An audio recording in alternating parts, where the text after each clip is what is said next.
Who's ready for a movie that'll confuse a casual fan base, but the hardcore fans will love it? Now, this movie takes place, like, days before the beginning of the original Star Wars. Jen Erso, played by Felicity Jones, has a father who has built the Death Star, but he is trying to get a message across. He tells her where the plans to the Death Star are. Now, she and a ragtag team of weirdos have to go and get those plans and then get them to the Rebel Alliance. Now, this is a war movie. I mean, it feels like Black Hawk Down, but in Star Wars. I would argue that this is a better directed movie than The Force Awakens.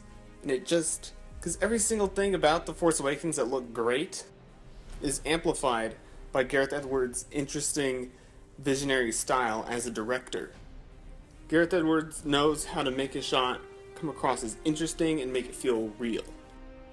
Again, they mix practical effects with CG, but it's even better in this movie because Gareth Edwards knows how to make CG look good. He knows how to shoot CG. He knows how to light it, he knows what angle to make it at, he knows how to make a CG character look as real as possible. Felicity Jones has a great understated performance that just works for the whole tone of the movie. She has a certain attitude, she feels a certain way, and everything she feels comes across on Felicity Jones' face, but it's not all obvious. She's a very reserved character. She's able to make you feel for her without being too obvious.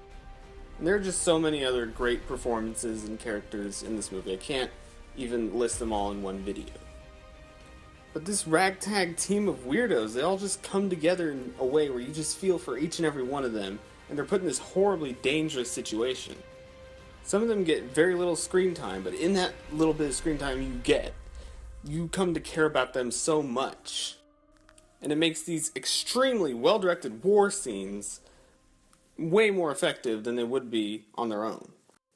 When an Imperial thing blows up, you're satisfied, you're super happy. When something bad happens to a character that you like, you're like, oh my god. The movie is brutal to the characters that you've grown to like. And it affects you a certain way. Another thing I want to talk about is some amazing de-aging effects. Because they have Grand Moff Tarkin in this movie. And Grand Moff Tarkin, who's like one of the most awesome villains in Star Wars, he looks like Peter Cushing. He looks like Peter Cushing. And James Earl Jones returns as Darth Vader, and it was kind of weird because he made a pun. I was kind of like, what? But it was fine. He was awesome. And for some people, myself included, some of the comedy in The Force Awakens came off as a little off-putting and weird.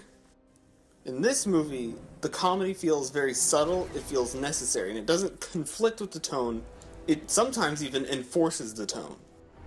There's a certain tough love type of way that they deliver comedy, and it really works with the tone of this movie. These characters are put in these very difficult and brutal situations, and you feel so sorry for them. And at the same time, what they're doing is kicking off the plot to one of your favorite movies ever. And so you admire them. If you're a big fan of Star Wars, this is like watching some piece of history. And which sounds really stupid, but that's what it feels like. This is such an emotional and extremely well-directed movie, and I'm really glad that it was as good as it was. I'm gonna give Rogue One, A Star Wars Story, an A.